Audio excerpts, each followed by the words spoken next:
Assalamualaikum warahmatullahi wabarakatuh. Apa kabar teman-teman? Semoga kita selalu dalam keadaan sehat walafiat. Perkenalkan, kami dari kelompok 7 yang beranggotakan Silmi Maharani, Teti Herawati, Dika Al-Hasan. Kami dari mahasiswa Fakultas Usuluddin UIN Syarif Hidayatullah Jakarta sedang melaksanakan tugas mata kuliah studi naskah tafsir dan hadis yang diampu oleh Bapak Dr. Hasani Ahmad Said MA. Teman-teman, mungkin kita sudah tidak asing lagi ketika mendengar kata tafsir Ibnu Katsir. Tentu saja, karena kitab ini sangat terkenal di dunia akademisi maupun halayak umum. Kutipan-kutipan penjelasan kandungan ayat Al-Quran dari kitab ini banyak tertulis dalam mushaf-mushaf Al-Quran yang beredar di masyarakat. Oleh karena itu, agar kita semakin kenal dengan kitab tafsir ini, yuk kita simak penjelasannya.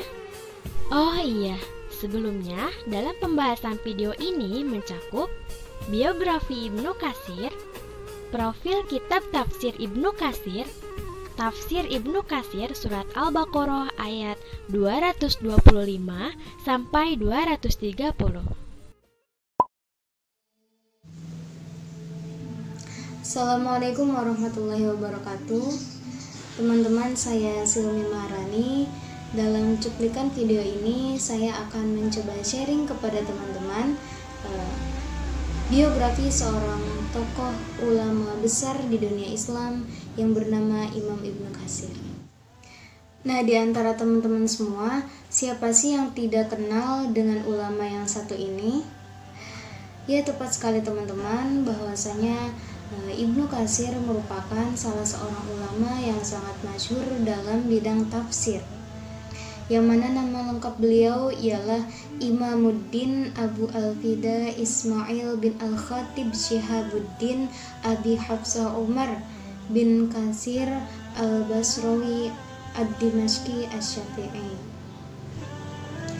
Beliau lahir pada tahun 700 Hijriyah atau 1300 Masehi di desa Mijdal, kota Basrah, yang mana sebagaimana nama lengkap beliau, ayahandanya merupakan seorang khatib yang luhur ilmu agamanya di kota Basrah. Semenjak Imam Ibnu Katsir berusia 3 tahun, beliau sudah ditinggalkan oleh ayahanda tercinta. Jadi semenjak balita, Imam Ibnu Katsir ini sudah menjadi anak yatim.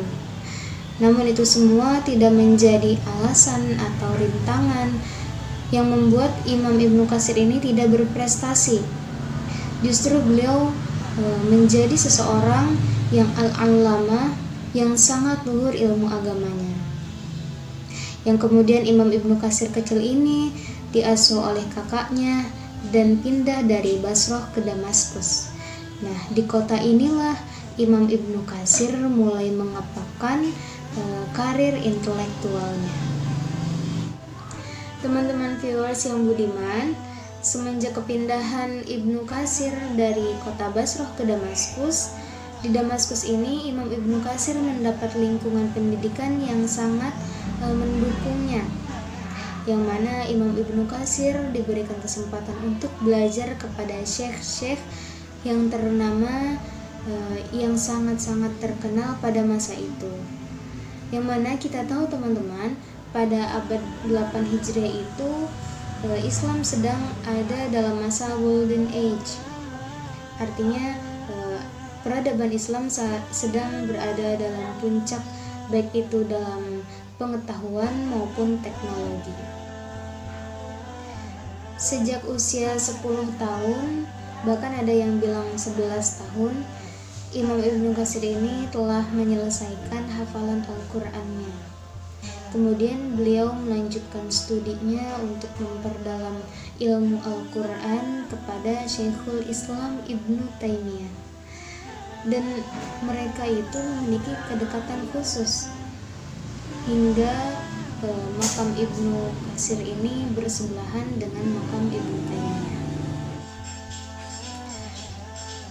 Selain memperdalam ulumul Quran, Imam Ibnu Katsir juga memperdalam ilmu hadis hingga beliau masyhur dengan gelar Al-Muhaddis.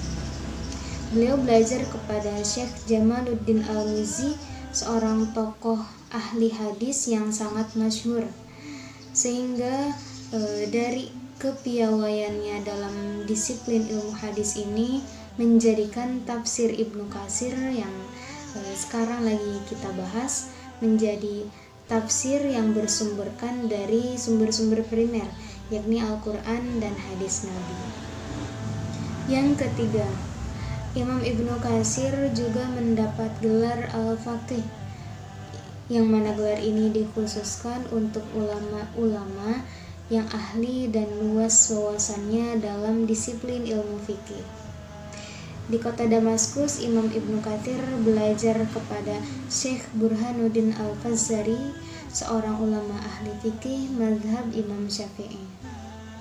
Nah, dari sekian banyak gelar yang disandang oleh Imam Ibnu Katsir, ada satu gelar lagi yang sudah sepatutnya kita tahu, bahwasanya Imam Ibnu Katsir merupakan salah seorang sejarawan yang sangat luhur wawasannya, yang mana guru beliau ialah Imam Al-Hafiz Al-Birzali. Dan masih banyak lagi nama guru dari Imam Ibnu Katsir ini, yang mana kita tidak bisa sebutkan satu persatu. Namun itu semua tidak mengurangi rasa hormat dan ta'zim kita kepada mereka. Teman-teman viewers, tadi kita sudah sharing tentang latar belakang pendidikan Imam Ibnu Katsir, yang mana sekarang saatnya kita sharing mahakarya apa aja sih yang dihasilkan oleh Imam Ibnu Katsir. Nah, di antara karya yang dihasilkan oleh Imam Ibnu Katsir, yang pertama pastinya ialah Tafsir Ibnu Katsir, yang mana tafsir ini sangat-sangat populer, baik itu di kalangan akademisi maupun di khalayak umum. Karena kutipan-kutipan yang termuat dalam kitab Tafsir Ibnu Katsir juga dicantumkan dalam mushaf-mushaf Al-Quran yang beredar di masyarakat. Kemudian dalam bidang sejarah, ada kitab Al-Bidayah wan Nihayah, sebagaimana yang tadi telah saya jelaskan, teman-teman. Nah, kitab ini berisi sejarah kuno dari awal penciptaan manusia hingga masa kenabian Rasulullah, dan sejarah dari masa kenabian Rasulullah hingga peristiwa-peristiwa yang terjadi di sekitar abad 8 Hijriah.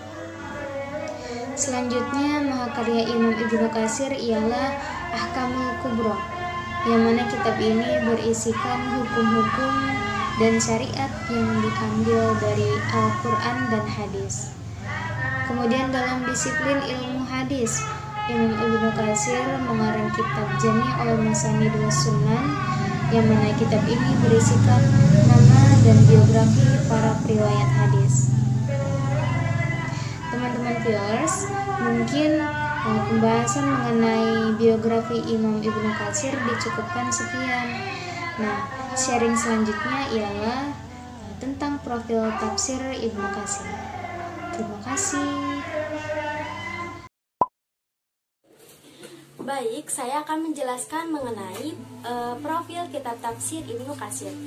Mengenai latar belakang nama kitab Ibnu Katsir sendiri tidak diketahui secara jelas, karena dalam kitab karya beliau tidak ditemukan.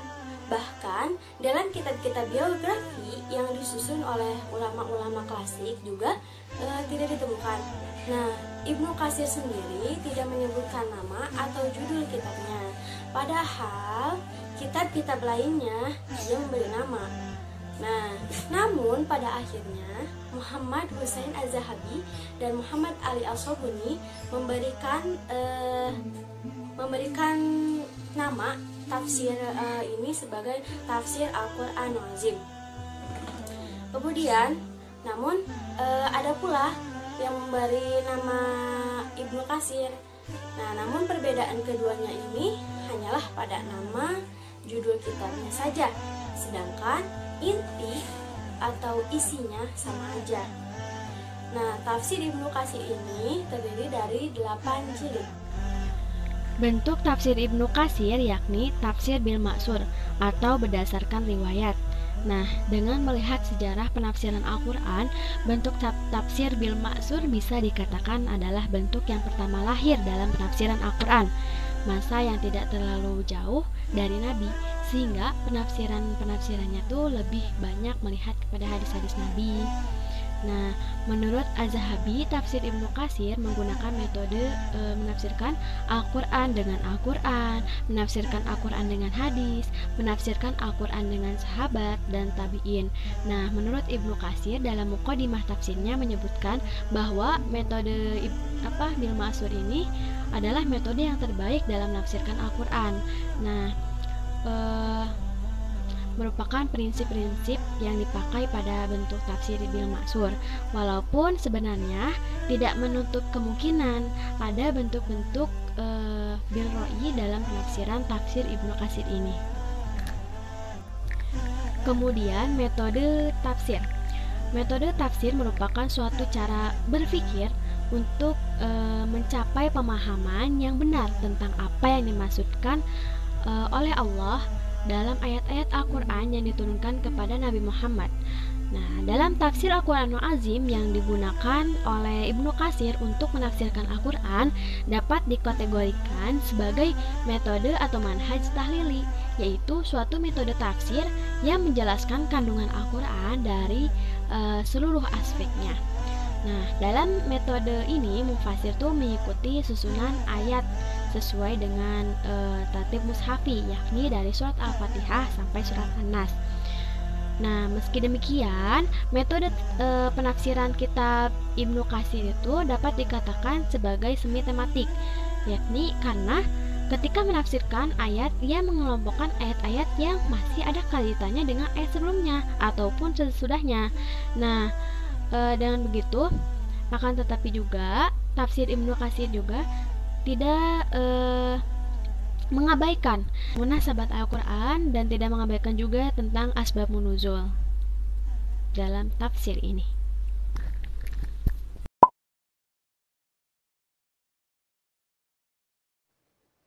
Assalamualaikum warahmatullahi wabarakatuh. Alhamdulillahirabbil alamin. Wa bihi nasta'in wa la umuri dunya waddin. Wassalatu wassalamu ala sayyidil mursalin amma ba'd. Baiklah, saya ingin melanjutkan apa yang telah dibicarakan oleh materi pertama yang mengenai biografi tafsir biografi Ibnu Katsir, kemudian corak penafsirannya, dan saya akan sedikit menjelaskan tentang penafsiran surah Al-Baqarah ayat 225 sampai 230 karangan Ibnu Katsir. Nah, di ayat 225 ini menjelaskan tentang sumpah, yang mana ada di kalimat terakhir dalam ayat 225 ini, yakni Allahu Ghafurun Halim, yakni Allah Maha Pengampun lagi Maha Penyantun.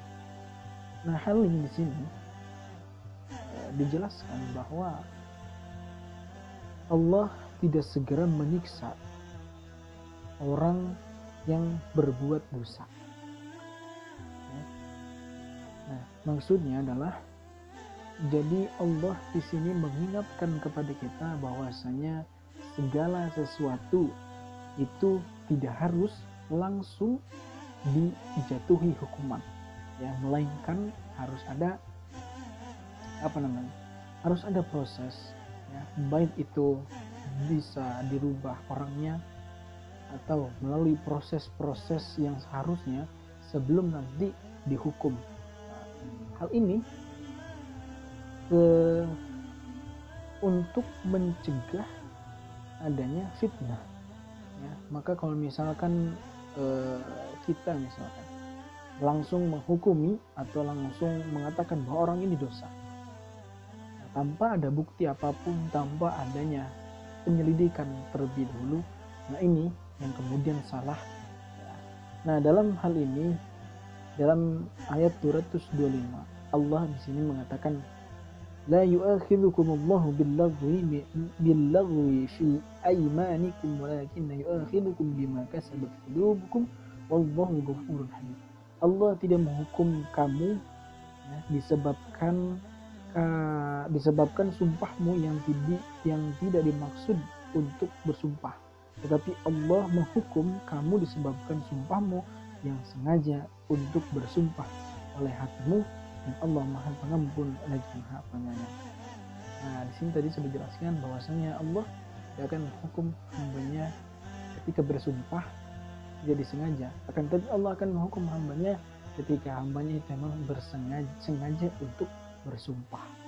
Nah, kembali lagi ya di kalimat halim, penyantun, maksudnya Allah ini Maha Penyantun ya. Allah ini Maha Penyantun. Penyantun ya, tidak harus segala sesuatu itu tidak harus langsung dicaci.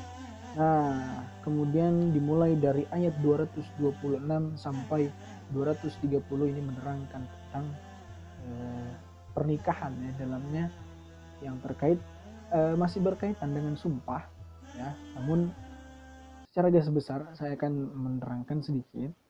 Nah, di sini ada mang'ila, kemudian ada talak, ada kuru' juga ya.